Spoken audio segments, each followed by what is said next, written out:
The Rugby Championship exploded back onto our screens this weekend as New Zealand dispatched Australia in Sydney and South Africa saw off Argentina in Port Elizabeth. Following some breathtaking rugby, we've taken a closer look at 5 players who stood out from the action, with all 4 nations represented. Squire was under pressure coming into this game, having been picked to start at blindside flanker in place of Jerome Kano in his first All Blacks appearance since November 2016. He responded with a magnificent display, excelling with ball in hand. He made 8 tackles, considerably less than his back row colleagues Sam Cane and Kieran Reid, who completed 21 and 15 respectively, but he roamed around the wide channels and made several monstrously effective carries. Squire illustrated his deceptive pace and physicality several times throughout the 54-34 victory, gaining a phenomenal 104 meters, second only to Winrico Iane. After just 5 minutes of the match, Squire showed great speed to burn past Wallaby centre Sammy Karivi on the outside and race into the corner for the All Blacks' first try, while an exceptional burst in the second half paved the way for Ben Smith's score. His power and pace were a constant threat throughout the encounter, and as head coach Steve Hansen commented afterwards, Squire is a pretty phenomenal rugby player when he gets it right, and tonight he got it right. It was lovely to watch.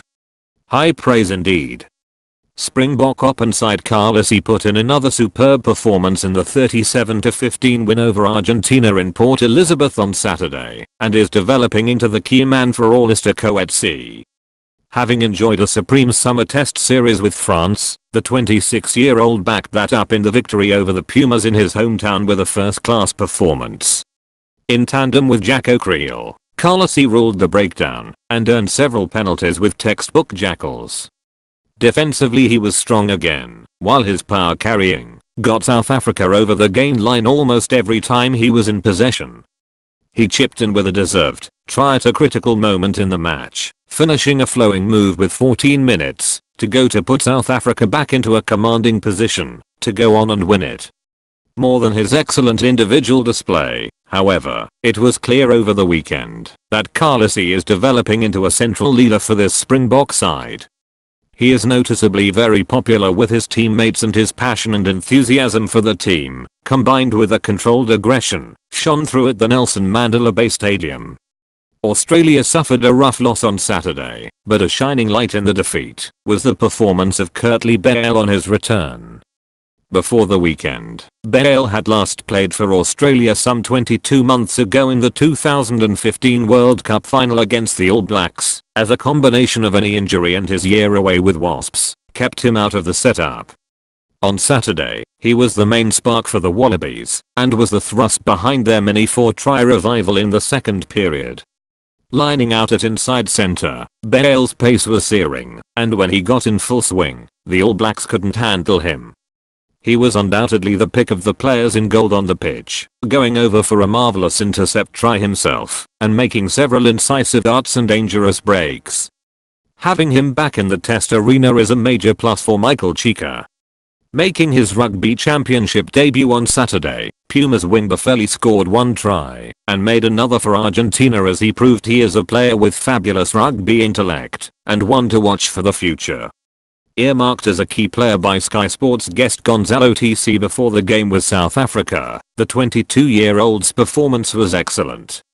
At 6 feet 3 inches, he is a physically imposing back, and his performance in Port Elizabeth illuminated his strength in the air, hard work and quickness over the ground.